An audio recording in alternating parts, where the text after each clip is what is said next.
Hey everyone! Today I'm sharing another interactive page in my Life Crafted album featuring the Handmade mini kit from Citrus Swiss Kits, and this one is documenting a weekend visiting friends. So I thought I'd make these tiered pockets on either side of my layout to hold all of my photos, journaling, and a couple of postcards that I picked up during the weekend because I do have quite a bit of journaling and quite a few photos as well. So before I get started with today's process video, I thought I'd share a bit about the inspiration behind this page, which was this cut file here. And while you may look at this and be like, how did I get from this to this? I'm going to talk a bit about how I look at digital cut files and try to make them into interactive elements.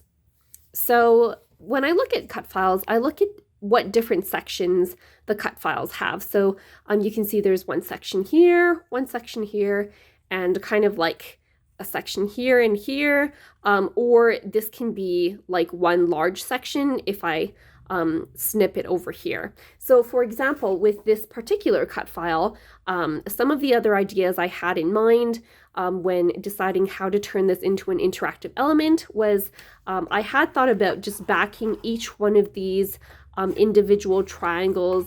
Like I would back this with one pattern paper and then back this whole thing with one pattern paper and then back this other triangle with a pattern paper. And then these you could maybe like turn into different flaps and have this be an interactive element like that.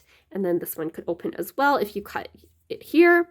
Or I was thinking if you rotate it, you might potentially turn this part into like a pocket and then this part into a pocket and then this large part into a pocket.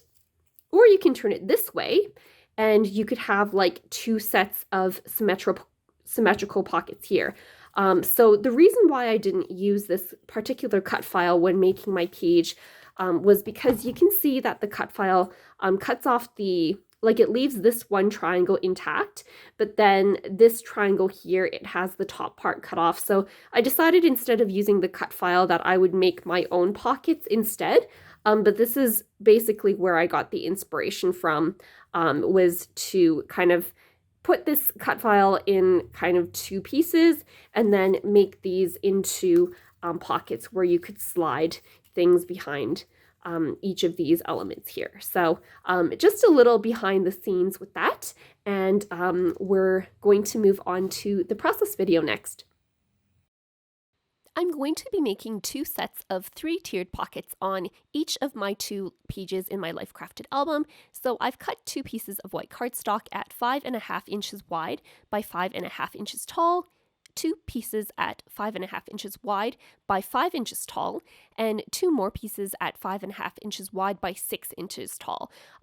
So on the 2 smallest pieces, which are the ones that measure 5 inches tall, I'm going to score on 2 of the 4 sides at 1/2 inch, and that's going to form the bottom of my pockets on either side. And on the 4 larger pieces, which are the ones that are 5.5 inches tall and 6 inches tall, I'm going to only score on the 5.5 inch side at 1/2 inch. And those are going to be the 2 taller tiers behind the pocket at the bottom.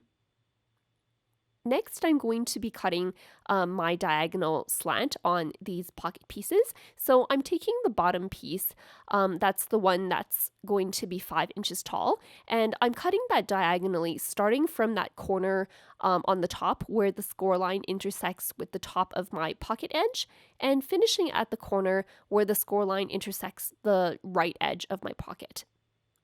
And after that, I'm going to line this piece up with each of those 2 remaining pieces on either side of my spread and making a pencil mark where that diagonal cut is so that I can cut on the same angle for each of these remaining pieces.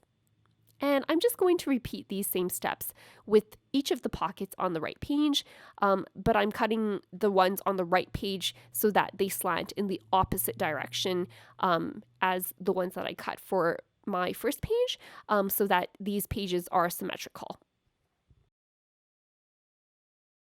Next, I'm going to add some score tape to the hinges on the bottom and left sides of that bottom piece, and I'm cutting off that bottom corner where the two lines intersect as well, those two score lines, and that just helps reduce the bulk on the pocket a bit.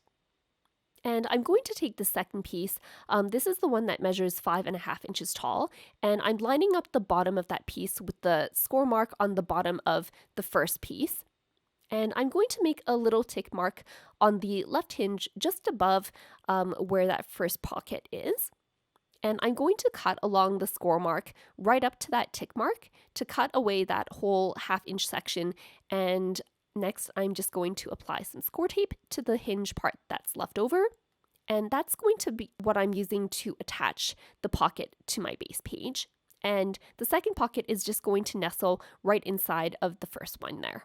After that, I'm working on my third pocket, and the distance between the top of the second pocket and the top of the first pocket works out to be about 1 inch, so I'm just going to make a tick mark at 1 inch below the top of that third pocket and cut away that whole bottom 1/2 inch section again, and then apply score mark to the hinge part that's still left there, and that forms my third pocket that I'll be nestling inside my second pocket. I'm moving on to attaching my pockets to my base page now. So starting with that bottommost pocket, I'm going to start folding the hinges back, and you'll notice that because of the slant of this pocket, you'll need to cut off the top left and bottom right corners of the hinge so that they don't peek out when you have the hinges folding down. And once that's done, you can go ahead and attach your pocket onto your base page. And make sure that you have everything nice and lined up with the left and bottom edges of your base page.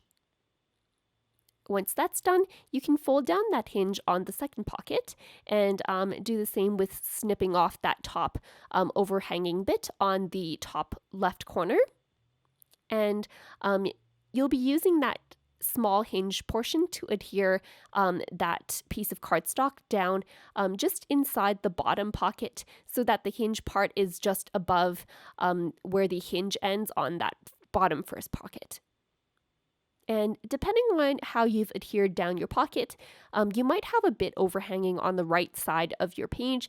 So if you do have a portion that's overhanging, you can trim that off so that the end of the pocket is flush against the edge of your base page. Once that's done, I'm going to repeat those same steps with the third pocket and nestle that inside of the second pocket. And before I move on to the right page of my spread, I'm also going to punch the hole punches through on the right side of this page, just with my trusty hole punch here.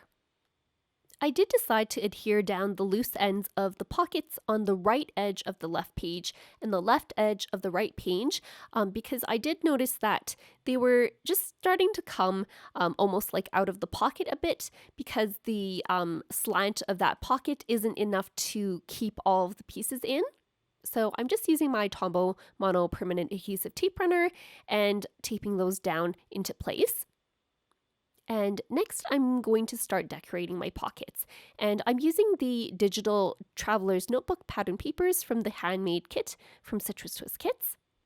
And I'm cutting my pattern papers at 1/4 inch narrower and shorter than the full height and width of my pocket.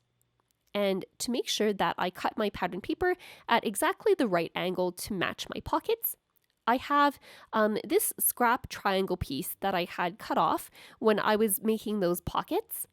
And I'm going to flip it upside down and line up the top edge of the triangle piece with the top edge of my pattern paper and trace a line along that diagonal with a pencil. So when I cut along that pencil mark, that'll give me a piece that fits my pocket perfectly, and the angle is matches the pocket exactly. And I'm going to repeat these same steps for my other pockets and do the same for the other side as well. And I'm going to be using my Tombow Mono permanent adhesive tape runner to attach all of these pieces. I just like that it gives a bit of wiggle room so that I can position these pieces correctly in my pocket before I adhere them completely down.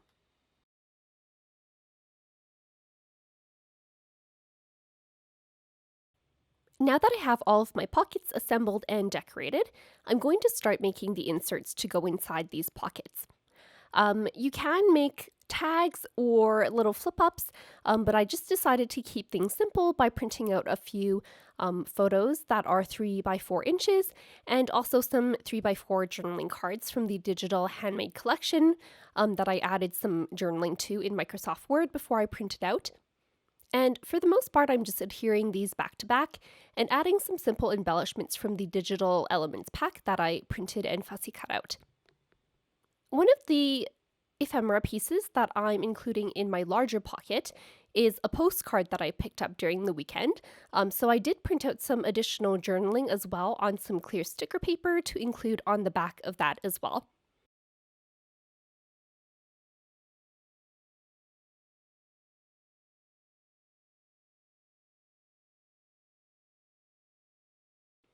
And to decorate the bottoms of these pockets, I included a combination of the die-cut ephemera pieces from the Handmade collection, as well as the printable elements and the puffy stickers from that collection.